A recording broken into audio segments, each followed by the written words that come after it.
अगर आप CUT की बात करोगे तो जो रेशियो है अराउंड वो आएगा 3 से 4 क्वेश्चन, ठीक है। DSSB में अगर आप 20 क्वेश्चन देख रहे हो, 20 MCQs आते हैं पेपर फर्स्ट में, मैं पेपर सेकंड के सिनेरियो में नहीं बात कर रहा हूँ, पेपर फर्स्ट में अगर करें तो लगभग 2 MCQs जो होते हैं बच्चों किसके आते हैं आपके, ठीक है। और उसके बाद आपका कोई भी एग्जाम, एनी अदर एग्जामिनेशन लो, हालांकि मैं A ग्रेड और कोई भी एग्जाम की बात नहीं कर रहा हूँ, उसके सिवा जितने भी एग्जाम है उसमें लगभग 2-3 MCQs आते हैं, एक्सेप्ट CPO SI करके एक एग्जाम होता है, उसके अंदर अराउंड आपके पड़ते हैं लगभग 14 MCQs, क्योंकि उसमें 50 क्वेश्चन का सेट बन जाता है, तो वहाँ MCQs जो है वो थोड़े से क्या होते हैं, ठीक है। As simple as that. Is it okay to everyone? चलो अब अपन बात करने जा रहे हैं, इस बात को बहुत ध्यान से समझना, पॉलिटी नहीं पढ़ते हैं। एक तो एक बहुत गलत मिसकंसेप्शन बना रखा है कि लोगों को बताया जाता है पॉलिटी की क्लास होती है, पॉलिटी की क्लास आपकी नहीं है ना, पॉलिटिकल साइंस की आपकी क्लास है। आपकी जो क्लास होती है उसको बोलते हैं Indian constitution, which is just only a part of political science. Political science have a so much variant, उसमें comparative studies से लेकर के और बहुत कुछ है, उसका एक छोटा सा हिस्सा है इंडियन कॉन्स्टिट्यूशन। आपके एग्जाम्स में सिर्फ इंडियन कॉन्स्टिट्यूशन या भारतीय संविधान से ही रिलेटेड क्वेश्चन आते हैं और क्वेश्चंस नहीं आते हैं। अगर आप लोगों को बिल्कुल मतलब ये चाहिए कि भाई 10 दिन में एग्जाम में सर कुछ ऐसा बता दो बिल्कुल मतलब काम हो जाए, तो आर्टिकल नंबर 1 से लेके आर्टिकल 51A तक रट के चले जाना, आपको 2 क्वेश्चन ऐसे ही मिल जाएंगे, सीधे सीधे क्वेश्चन आएंगे, आर्टिकल कौन सा है, बात कौन सी, आर्टिकल कौन सी है, बात कौन सी। बट जिसके पास समय है भाई थोड़ा सा पढ़ना है, वो कॉन्सेप्चुअली समझे, चीजों को समझने में मजा आएगा। देखो भारत के संविधान को अगर आप थोड़ा समझोगे और जानोगे तो भारत के संविधान के पीछे एक बहुत बहुत लंबी बैटल है जो स्टार्ट हुई कब, कोई बताएगा? 1773 में। चलो देखो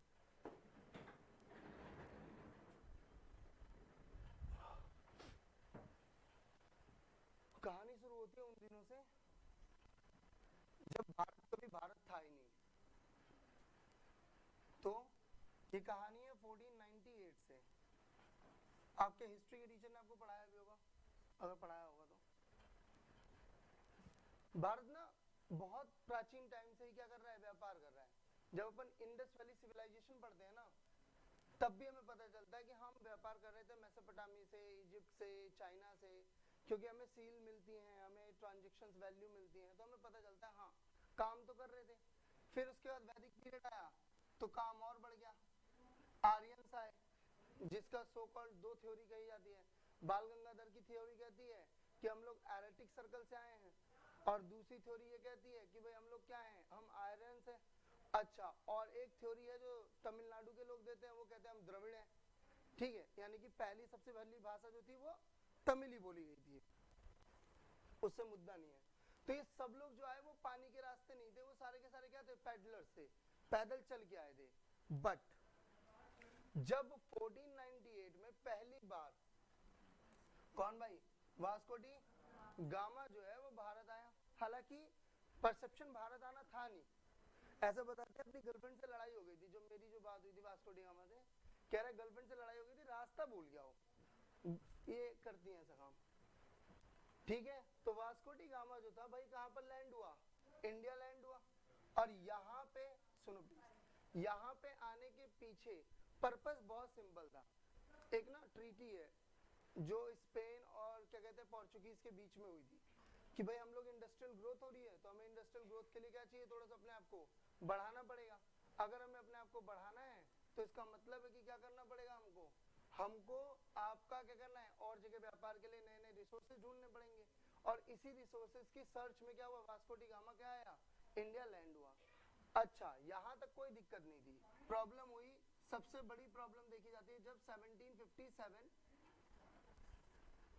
जब हमने लड़ी कौन सी, बैटल ऑफ प्लासी। देखो बैटल ऑफ प्लासी जो है वो एक ऐसी बैटल है जिसने इंडिया के पूरी हिस्ट्री को ही चेंज कर दिया।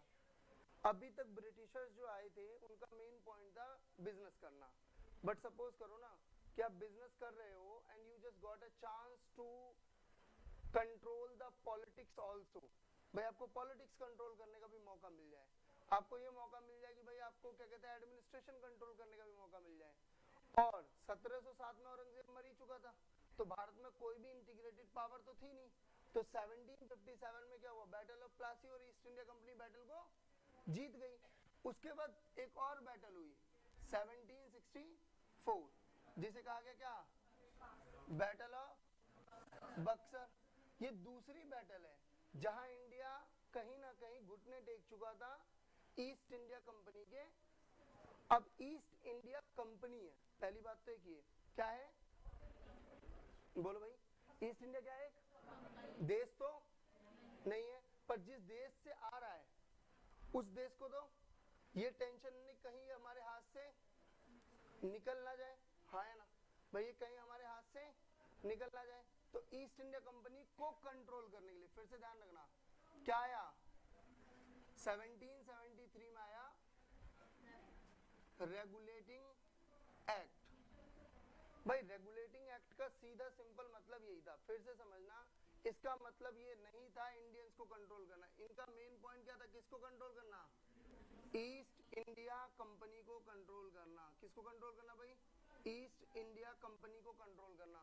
मेन पॉइंट था ईस्ट इंडिया कंपनी को किस तरीके से कंट्रोल किया जाए। क्यों कंट्रोल किया जाए, because they already interfering the power, तो कल को ये बहुत पावर में आ जाएंगे तो देखिए एन अटैक ऑन तो ब्रिटिशर्स आल्सो, तो भाई कल को हमारी पावर ना चली जाए। तो इस चीज को ध्यान में रखते हुए इनसे क्या करवाया गया भाई, इनको कंट्रोल करा गया कि भाई तुम्हें control, and this is consider as a क्या भाई, आपका एक नींव रखी गई किस चीज की, भारत के संविधान की।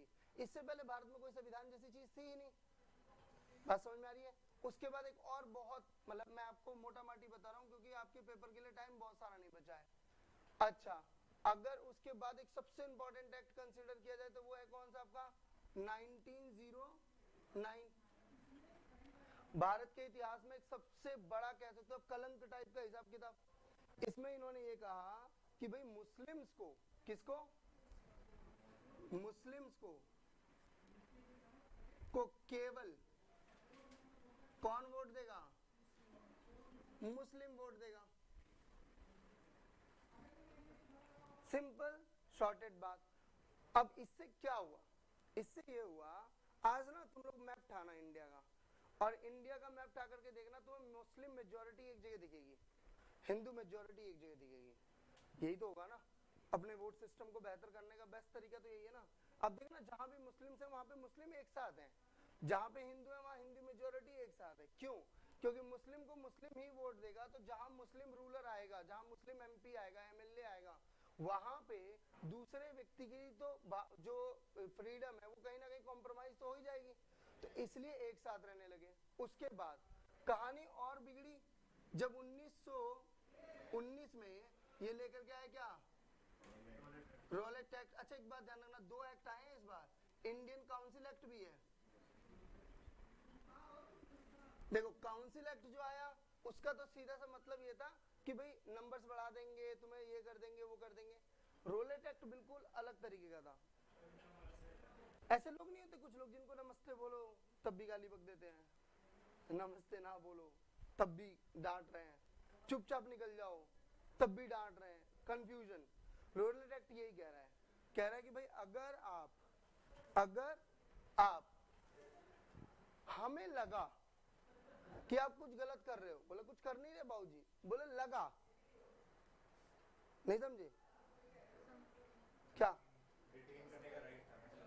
नहीं डिटेन वाली बात ही नहीं कर रहे हम, तो हम कह रहे हैं बस हमें लगा कि तुम बदतमीजी कर सकते हो, बोले मुझे लगा कि आप कर सकते हो बदतमीजी, मैंने आपको क्लास से निकाल दिया। आपने बोला सर बदतमीजी कहाँ करी मैंने, मुझे लग रहा है, क्या कहोगी कि सर पागल है, हाँ ना, अरे हाँ है ना, हाँ तो ऐसे रोलेट एक्ट आया, पागल ही कानून था फालतू का।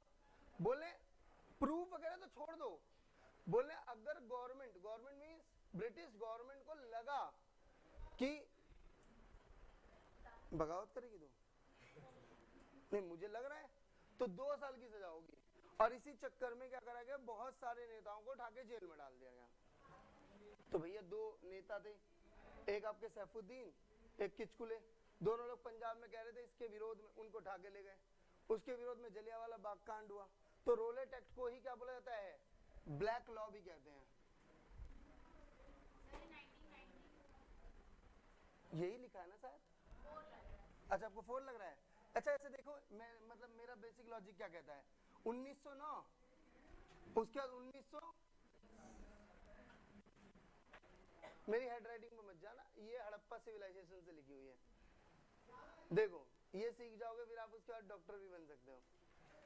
देखो प्लीज ध्यान दो, तो 1919 का एक्ट आया, उसके बाद एक एक्ट माना जाता है जिसे बेंचमार्क माना जाता है, ध्यान देना, 1935, इसे बोलते हैं क्या, ब्लूप्रिंट ऑफ इंडियन कॉन्स्टिट्यूशन। क्यों?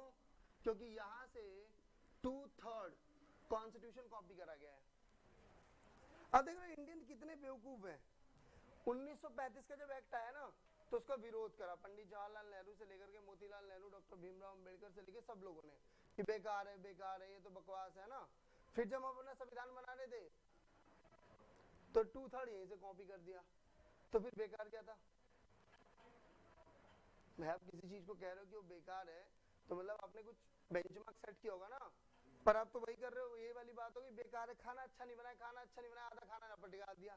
अबे रुक जा भाई, अगर अच्छा नहीं है तो 1935 के बाद, उसके बाद संविधान सभा, वो पूरा हिस्टोरिकल बैकग्राउंड वाला सेक्शन तो मैं आपको बाद में कहूंगा। ये है कि इंडिया में कॉन्स्टिट्यूशन कैसे आया। दूसरा क्वेश्चन, क्यों चाहिए,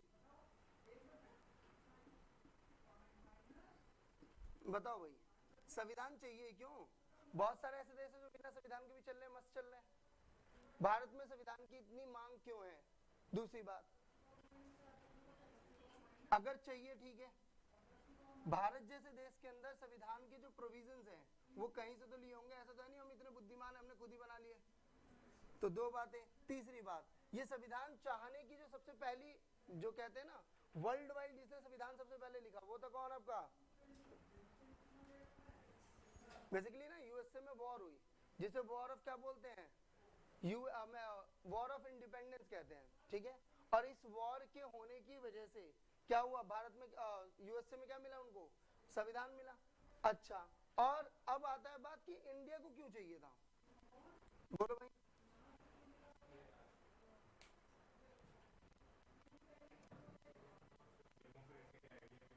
डेमोक्रेसी के आइडिया के लिए, ब्रिटेन भी डेमोक्रेटिक है बट उसके पास तो कोई रिटन कॉन्स्टिट्यूशन नहीं है। क्या क्या है, रिटन कॉन्स्टिट्यूशन नहीं है ना, दे डोंट कंपाइल्ड इट ना। तो मतलब मेरी बात नहीं समझे, मैं सिचुएशनलशिप में हूँ, रिलेशनशिप में नहीं हूँ, तो रिलेशनशिप तो नहीं है ना, वो कहते तो नहीं है ना हमारे पास संविधान है, पन्नों में लिख लिख करके उन्होंने आपस में रख रखा है, वो जाने। बट मेरा क्वेश्चन ये है कि क्या उनके पास रिटन कॉन्स्टिट्यूशन है, तो आंसर है नहीं, है ना। अभी कॉन्स्टिट्यूशन नहीं है तो भी तो उनकी डेमोक्रेसी चल रही है ना अच्छी खासी, भारत में ही क्यों चाहिए थी? Very good, this is what I want. India में इतनी डाइवर्सिटी है, हर 5-6 किलोमीटर बाद लैंग्वेज चेंज हो जा रही है, हर 5-6-7 किलोमीटर बाद लोगों का कपड़ा चेंज हो जाता है, बोलने का तरीका चेंज हो जाता है, खाने का तरीका चेंज हो जाता है। एक सिंपल सा एग्जांपल समझो, अब आप कर्नाटक केरल की तरफ जाओ तो वहां पे जो चटनी बनती है वो नारियल की बनती है, अपने यूपी बिहार की तरफ जाओ तो आपको चटनी कैसी मिलेगी, धनिये वाली। और इधर अपने दिल्ली में मोमोज की चटनी मिल रही है, लोग पागल हुए पड़े। वहीं पे उड़ीसा में चीटी की चटनी खाते हैं लोग, चीटी की चटनी, उसे जीआई टैग भी मिला है अभी, मजे से खाते हैं लोग एकदम, मतलब दिल से, ठीक है, स्वाद आ गया। यही तो डाइवर्सिटी है ना। अब कैसे किसी को मना कर दोगे, नहीं तुम चीटी की चटनी नहीं खाओ। नागालैंड की तरफ लोग क्या करते हैं, नागालैंड असम में गाय भी खाई जाती है, बात समझ में आ रही है। हिमाचल प्रदेश में बैन है, ये डाइवर्सिटी है। मंदिर के अंदर मैं आपको ऐसे बहुत सारे मंदिर बता दूंगा जहाँ पे मछली मिलती है प्रसाद के तौर पे, मंदिरों में, इंडियन मंदिरों में, मुसलमान हिंदू मंदिर में ब्राह्मण मछली आपको देता है, क्योंकि बात समझना, क्योंकि कल जो रिलीजन होता है ना वो आपके ज्योग्राफी से चलता है, आपके कल्चर से नहीं चलता। ज्योग्राफी डिफाइन करेगी कि आपके खाने पीने का तरीका क्या होगा। जैसे मुस्लिम समुदाय की जो लोग हैं, अब वो लोग जो बुर्का पहन के औरतें घूमती हैं दिल्ली में या फिर केरल जैसी जगह में, बेवकूफ है, क्योंकि उन्होंने सऊदी अरेबिया से इस पूरे धर्म को। अब सऊदी अरेबिया में चलती है लू, तो वहां पे त्वचा को बचाने, वहां तो आदमी भी पहन के चल रहा है वैसा ही कपड़ा सेम टू सेम, वो भी यहाँ तक मुंह ढक करके चलता है। क्यों? बिकॉज उसे पता है कि भाई हवा गर्म चल रही है। तुम दिल्ली में चल रहे हो बस में बुर्का पहन करके, कोई लॉजिक ही नहीं है। पर तुमने क्या करा है, ब्लाइंडली क्या करा है, सिर्फ धर्म को फॉलो करा है। वेस्ट बंगाल का पंडित खाता है मछली, क्यों? उसके खान पान में मछली है, वो मछली के बिना चल ही नहीं पाएगा। केरल का पंडित खाता है मछली, उसके खान पान में है मछली। तो जहां पे आपका खान पान ऐसा है, जहां पर लोगों के पास एग्रीकल्चरल सिनेरियोज उतने अच्छे नहीं है, वहां लोग जैसे भी सर्वाइव कर रहे हैं वैसे ही करेंगे ना सर्वाइव, और वैसे ही धर्म लेकर के आए वो अपना। उनका भगवान भी वही है। मैंने कई बार ये बात बोली है बच्चों क्लास में, अगर आपको सुअर दिखता है सपने में, मान लो आप सुअर है, हम सुअर है, तो सुअर को भगवान कैसा होगा? सुअर होगा। अब ऐसा तो नहीं है किसी का भगवान सपने में आके जर्मनी में बोल के चला जाता है, उसी की भाषा में बोल रहा होगा जिसको जिस भाषा में सपने आते हैं। या रशियन भगवान आ रहा है किसी के सपने में, देख लो भगवान है देवी है। संविधान क्यों चाहिए? क्योंकि भैया भारत में क्या है, डाइवर्सिटी है। इस डाइवर्सिटी को बचाने के लिए, इस विविधता को बचाने के लिए भारत ना सिर्फ 28 राज्य है, भारत 28 देशों के बराबर का हिसाब किताब है। पहले 576 रियासतें थी हैं, जो बन बन के क्या हुई, भारत बनाया गया। अब मैं कह रहा हूं कि मैं सेंथल ग्रुप से हूं, ठीक है, एक कह रहा है मैं भील ग्रुप से हूं। मुझे ये कैसे श्योरिटी मिलेगी कि जब तुम देश बनाओगे तो मेरा बच्चा सिक्योर रहेगा इस देश में? बात समझ में आ रही है? या फिर कल को ये कैसे सिक्योर करेंगे कि जो शेड्यूल्ड एरियाज हैं, जैसे आप लोगों को कई बार, आप में से कोई असम मणिपुर गया है? कोई एनीवन? अच्छा लगता है ना, बढ़िया जगह है ना, तो मन करता है घर ले लें, ऐसा आता होगा ना कभी विचार कि यहाँ रह ले, घर ले लें, थोड़ा सा खूबसूरत माहौल है, नहीं आता है? नहीं बेटा आता है ना, पर नहीं ले सकते ना, क्योंकि तुम जाके वहां कूड़ा फैला दोगी।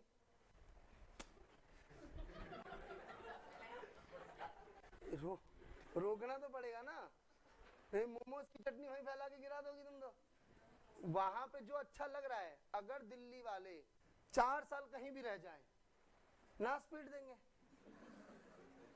हमें गोवा में बैन करा गया था एक टाइम तक, हम जा रहे थे गंद फैला रहे थे, मतलब बियर की बोतल तोड़ के कौन फेंकता है? हमें आदत है, हमारे अंदर फिल्मी है, समझ रहे बात को? तो डाइवर्सिटी है, और डाइवर्सिटी को प्रोटेक्ट करने के लिए मैंने वादा करा कि अच्छा तुम लोग सब लोग क्या हो भाई, साथ आओ, और हम क्या करेंगे, हम आप सबको क्या देते हैं, एश्योरिटी देते हैं। इसीलिए ना भारत का संविधान सबसे लेंथीएस्ट बन गया। क्यों बन गया भाई सबसे बड़ा? भाई सबको दे रहे हैं कुछ ना कुछ। बात समझ में आ रही है? अब भारत में एक कलर का आदमी नहीं, अब किसी आदमी को कह दे कलवा है तू, उसे तो बुरा लग जाएगा ना, पर भारत में लगता नहीं है। काला रंग बोलने पे कोई ज्यादा दिल पे नहीं लेता है, कहते कोई बात नहीं। अमेरिका में है, पर ये अमेरिका में ब्लैक बोलने पर भी आपको सजा है 3 साल की। अगर आप यूट्यूब पे गलती से बोल दोगे ना ब्लैक, और वो एजुकेशन पर्पज से नहीं है, तो आपका यूट्यूब चैनल डिलीट हो जाएगा। समझ में आ रही बात? एक ये पॉइंट रहा। दूसरी बात, इसके बहुत सारे प्रोविजन बहुत सारी जगह से उठाए गए। टोटल जो है वो 9 देशों से क्या करा गया है, भारत के संविधान को उठाया गया है। कारण है क्योंकि हम डेवलप थे, सिस्टमैटिक नहीं थे। और जितनी कंट्रीज, यूरोपियन कंट्रीज जो सिस्टमैटिक थी, जो एशियन कंट्रीज सिस्टमैटिक थी, we just opt the good thing from them. इसीलिए इंडियन कॉन्स्टिट्यूशन को बेगिंग कॉन्स्टिट्यूशन भी कहते हैं, भीख में मांगा हुआ संविधान। समझ में आ रही बात? उधार का संविधान भी कहते हैं, ठीक है? क्यों? क्योंकि बहुत सारी जगह से क्या करा गया, इसको हैंड पिक किया गया कि यहाँ से पिक कर लिया, यहाँ से पिक कर लिया, यहाँ से पिक कर लिया, so that it become more good. और बहुत सारी चीजें क्या है, एम्फसाइज की गई हैं अपने अकॉर्डिंग। क्लियर है बात यहाँ तक? चलो हो गया यहाँ तक? आओ लिखो अब आर्टिकल 1।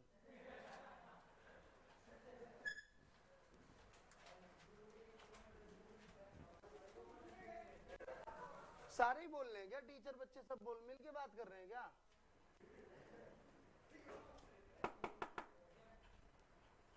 मिल बांट के बात कर रहे हो क्या सब लोग? मुझे लगा एक ही बोलता होगा।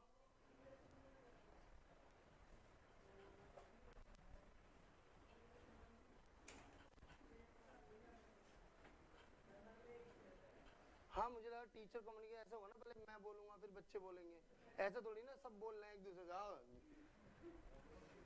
माहौल बना रखा है फिर तो।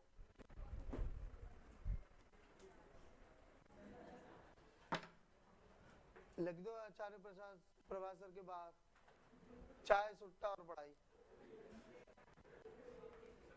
जी बेटा।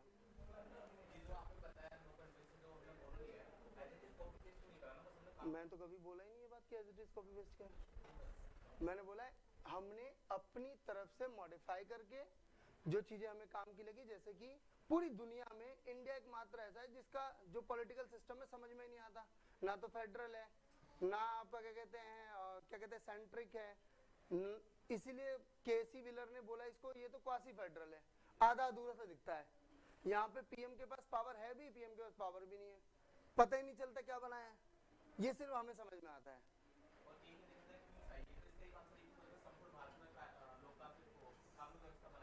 कानून व्यवस्था संविधान से नहीं बनती है ना बेटा, कानून व्यवस्था बनाने के लिए तो हम लोग क्या फॉलो करते हैं, न्याय आचार संहिता फॉलो करते हैं ना, न्याय को लेकर के आते हैं। जैसे मान लो कि तुम रास्ते से जा रहे थे, तुमने मुझे कालू बोला, संविधान तो कहता है तुम कालू नहीं बोल सकते, बोल दिया तो क्या कर लूंगा मैं, कुछ कर लूंगा, मैं सुप्रीम कोर्ट जाऊंगा, सुप्रीम कोर्ट कहेगा भाई कैसे बोला कालू से, तुमने बोला बोल दिया, कर ले क्या करेगा। अब जब तक उसके लिए कोई कानूनी व्यवस्था नहीं बनी होगी, मतलब एक बात ये है संविधान जो है ना वो तमीज सिखा रहा है, जैसे मम्मी कहती है रोज नहाओ, नहाते हो, सोचने लगा मम्मा का तो आज नहाया था नहीं नहाया था, ये कैसे पता चल गई सर को, ध्यान दो। पर बातें है ना बोलने के लिए, आप कितना उसे ऑप्ट करते हो तो आप पे निर्भर करता है ना, बात समझ में आ रही है। पर मान लो कि मम्मी ने बोला अगर नहीं नहाए तो उसके बाद पापा को बुला लेंगे, और पापा तुम जानते ही हो मोटिवेट कर देती है, नहीं पापा नहीं मारते किसी घर में, बात बता दूं मैं तुमको, मारती मम्मी है, पिटवाती है पापा से कि बेल्ट से मत मारना, और हाँ बेल्ट याद आई ले गई है जरा। तो सिंपल सा रूल ये है कि हमने संविधान बनाया है लोगों को बेहतर तरीके से चलना सिखाने के लिए, अगर आप वायलेट करोगे तो उसके बाद हमने आचार संहिता और आपका न्याय संहिता बनाई हुई है जिसमें आपको क्या मिलेगा, कानूनी प्रावधान है, जिस चीज का कानून नहीं बना हुआ है उस पर आपको सजा भी नहीं होगी, मजे करो। आर्टिकल 1 क्या कहता है, आर्टिकल 1 कहता है, एक बहुत ना लाइटली बहस हो रही थी बहुत देर से कि इंडिया दैट इज भारत क्या है भाई, union of states and it's territory. मैंने पूछा कि भाई ये स्टेट्स और यूनियन टेरिटरी में कौन कौन, बोला जो हमारा पार्ट है वो तो है ही है, जो हमसे आगे क्या करना चाहेगा ऐड होना चाहेगा उसको भी हम स्वागत करते हैं, और तीसरा अगर हमने क्या करा किसी को जीत लिया है, किसी को क्या कर लिया एक्वायर कर लिया है, तो भी वो इसका पार्ट कंसीडर किया जाएगा। तो एक बहुत अच्छे मतलब नाम सुना होगा तुम लोगों ने, ध्रुव राठी करके एक वो है यूट्यूब चैनल, तो वो कह रहे हैं कि बेवकूफ लोगों तुमको क्या पता, India that is Bharat it already mention in the constitution. हम कह रहे हैं कि Dhruv Rathee that is German shepherd, इसका मतलब ये थोड़ी ना है तुम्हारी मम्मी तुमको जर्मन शेफर्ड बुलाती है, तुम्हारी मम्मी तुमको ध्रुव राठी ही बुलाती है ना। ठीक उसी प्रकार से India that is Bharat, simply scenario ये है कि नॉर्मली लोग सिर्फ इंडिया बुलाते हैं और इंडिया ही भारत के डॉक्यूमेंट किया जाता है। अब देखते हो इंडिया वर्सेस ऑस्ट्रेलिया मैच हो रहा है, Indian government did that, Indian government did that, Bharat हम यूज नहीं करते हैं क्योंकि भारत मेन लाइन का नाम नहीं है, ठीक है। दूसरी बात, भारत क्यों होना चाहिए, क्योंकि भारत जो है शब्द जो है भारत वो ऋग्वेद से उठाया गया है, कौन सा वेद, ऋग्वेदा के अंदर ये शब्द लिखा हुआ है भारत, और भारत जो है ये इंडिया की एक ट्राइब रही है, एक वो गधे लोगों से भी बचे कि राम के भाई भरत के ऊपर भारत का नाम पड़ा है, इनको भी ये भी कुटना चाहते हैं। एक ट्राइब हुआ करती थी जो क्या थी ऋग्वेद के अंदर थी, और वो बहुत पावरफुल ट्राइब रही, तो उसी के ऊपर नाम पड़ा क्या, भारत। ठीक है, भारत दैट इज इंडिया कह लो, पर इंडियन जो वर्ड है, जो इंडिया वर्ड है, इट्स अ ह्यूमिलिएशन, बिकॉज वो लोगों को, जो ब्रिटिशर्स थे, वो लोगों को नीचा दिखाने के लिए रेड इंडियन बोला करते थे। ठीक है, और ये ह्यूमिलिएशन का वर्ड है। ठीक है, और ऐसा बहुत सारे लोगों ने कहा। जब मद्रास हुआ तो उसको चेन्नई करा गया, ऐसे ही जब पहले कोलकाता नहीं था, कलकत्ता था, क्योंकि क को सी पढ़ते हैं वो लोग, वो हैं भी सी। तो इस वजह से क्या हुआ, वहां पे हमने फिर से कोलकाता करा ना। बहुत सारे दुनिया में भी ऐसे एग्जाम्पल है, हॉलैंड का नाम पोलैंड, बहुत सारे एग्जाम्पल्स हैं। क्यों करा गया, ऑब्वियस सी बात है, नाम जो है वो आइडेंटिटी है। विलियम शेक्सपियर पे मत जाओगी ना, what's there in the name, है भाई है। अब मान लो आपका नाम चंपू रख दें, कैसा लगेगा?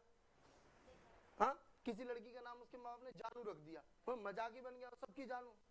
ऐसे थोड़ी ना होता है, कुछ भी थोड़ी ना बोल दोगे। दूसरी बात क्या बोल रहे बच्चों, यूनियन ऑफ, एक बात ध्यान से सुनना, यूनियन ऑफ स्टेट क्यों कहते हैं? दो तरीके का रिश्ता होता है, एक होता है देखो भाई बहन का, है ना। तो बताए भाई बहन के रिश्ते में खास बात क्या है कि रिश्ता कभी भी नहीं टूटेगा।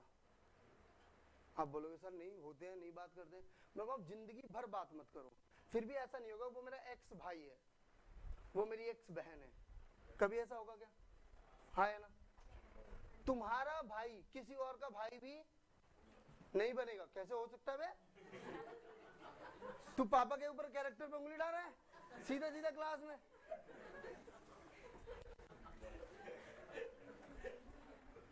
तुम्हारा भाई किसी और का भाई, वो बोलेगा मैं भाई जैसा हूं, भाई हो नहीं सकता, ये सुनो किसी भी सिनारियों में। पर एक रिश्ता और होता है, मेरे हबीबी और उनकी बीवी। जितने हबीबी वाले हैं ना, इनकी बीवी किसी और की बीवी हो सकती है, कभी भी लग सकता है नाम क्या के क्या, है ना भाई। आपका हस्बैंड किसी और का हस्बैंड भी हो सकता है, इसमें क्या ये बुरा क्या लग रहा है? ठीक है, अमेरिका के अंदर जो राज्य है ना, उनका जो रिश्ता है वो ये वाला है। यूएसए के स्टेट का टाइप ये है, मतलब वो कभी भी एक दूसरे को छोड़ के जा सकते हैं, क्योंकि वो फेडरेशन के अंतर्गत साइन करके बने हैं कि हम आपके साथ जुड़ रहे हैं, this is term and condition पे। भाई बहन किसी टर्म एंड कंडीशन पे भाई बहन थोड़ी ना है, अगले को पता भी नहीं है ये मेरा भाई है, बोले बेटा अब यही था हमारे पास तो प्रोडक्ट, बोलो झेलना दे बढ़िया। Either you want to continue this relationship or not, but in the entity, जब तक आप जिंदा हो पूरी लाइफ में, जब तक आप जिंदा रहोगे तब तक वही आपका भाई है। वो कहीं गांजा पी के पड़ा रहेगा, लोग कहेंगे देखो तुम्हारा भाई है, तुम कहोगे मैं नहीं जानता, है तो है, पर तुम्हारी बीवी को कोई ये नहीं कहेगा मैं तेरी बीवी को, बोला मेरी बीवी नहीं है वो उसकी बीवी है, बकवास ना करा कर। समझ में आ रही बात? यहाँ पे भारत का जो रिश्ता है स्टेट्स के बीच में वो कैसा है, ब्रदर एंड, आप इसे नहीं तोड़ सकते हो। आप यहाँ पे आपको अलाउ नहीं है कि आप कह दो कि नहीं, कल को पंजाब कह रहा है कि मैं खालिस्तान अलग बनाऊंगा, बोले हाँ हम क्या करेंगे, ड्रीम 11 पे टीम बनाएंगे।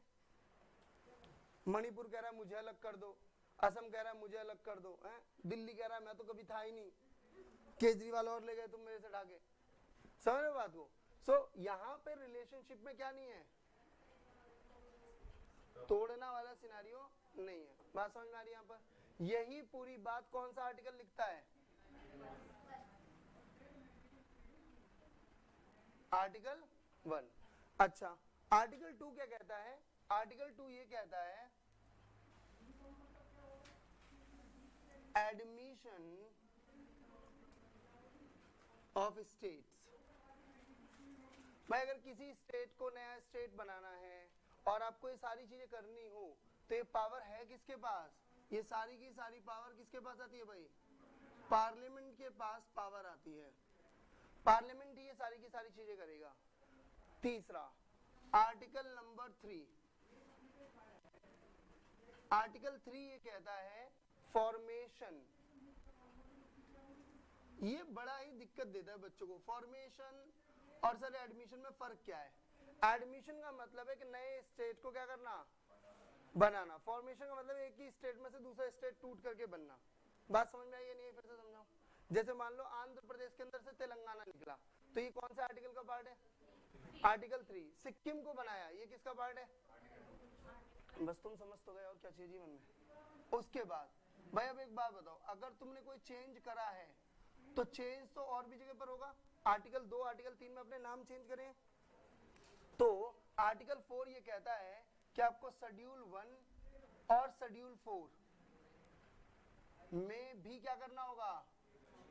चेंज करना होता है। फिर से समझाता हूं, ध्यान से समझना, थोड़ा सा डाउट हो सकता है।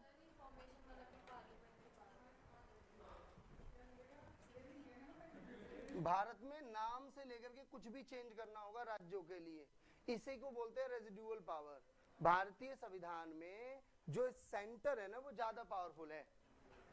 बात समझ आ रही है? ये बिल्कुल ऐसे है कि घर में आपने अपनी ट्रिप प्लान कर ली, सब कुछ प्लान कर लिया, जूता पहन के जा रहे थे, आपसे मम्मी बोल लिए पापा से परमिशन ले लो, सब कुछ डन है, बट पापा की परमिशन फाइनल परमिशन है। पार्लियामेंट सेम कंडीशन पर है इंडिया के लिए। एक बात। दूसरी बात, शेड्यूल 1 और शेड्यूल 4 में क्या लिखा हुआ है ये देख लो। भाई अगर मैं आपसे बोलूं भारत में कितने राज्य हैं तो कितने बताओगे? 28। और यूनियन टेरिटरी 8। ये बात कैसे पता चली तुमको? कह रहे गूगल से सर। नहीं, ये बात कहां पे लिखी हुई है? शेड्यूल। तो यहां पे है list of state and UT. तो अब मुझे तुम बताओ, यूनिट 2 या यूनिट 3, सॉरी आर्टिकल 2 और आर्टिकल 3 में क्या हुआ है? एडमिशन या फॉर्मेशन हुआ है, तो यानी राज्य चेंज हुए होंगे। तो राज्य की संख्या अगर चेंज होगी तो यहाँ पे लिखोगे नहीं लिखोगे? Very good. और भारत में ना जो राज्यसभा की सीटें हैं, किसकी? राज्यसभा की सीटें वो बटी हुई है किसके हिसाब से? जनसंख्या के हिसाब से। तो जब राज्य बटेगा तो सीट्स में भी क्या आएगा? चेंज आएगा। तो क्या ये चेंज भी लिखोगे या नहीं लिखोगे? लिखोगे ना। और नोट लिख लेना एक, जब सीटों में चेंज होता है तो जिसके लिए जो कमीशन बनाया जाता है उसी कमीशन को बोलते हैं डीलिमिटेशन कमीशन। क्या बोलते हैं? Delimitation commission. पेपर में क्वेश्चन आया हुआ है कि डीलिमिटेशन कमीशन क्या होता है। डीलिमिटेशन कमीशन वो कमीशन होता है जो राज्यों के, जब राज्यसभा या लोकसभा की सीटों का फिर से बंटवारे के लिए बनाया जाता है कि सीटें कैसी बांटी जानी चाहिए। समझ में आ रही बात यहाँ पे? आर्टिकल 1 से लेके आर्टिकल 4 तक कोई डाउट है तो प्लीज पूछो, नहीं डाउट है तो छापो।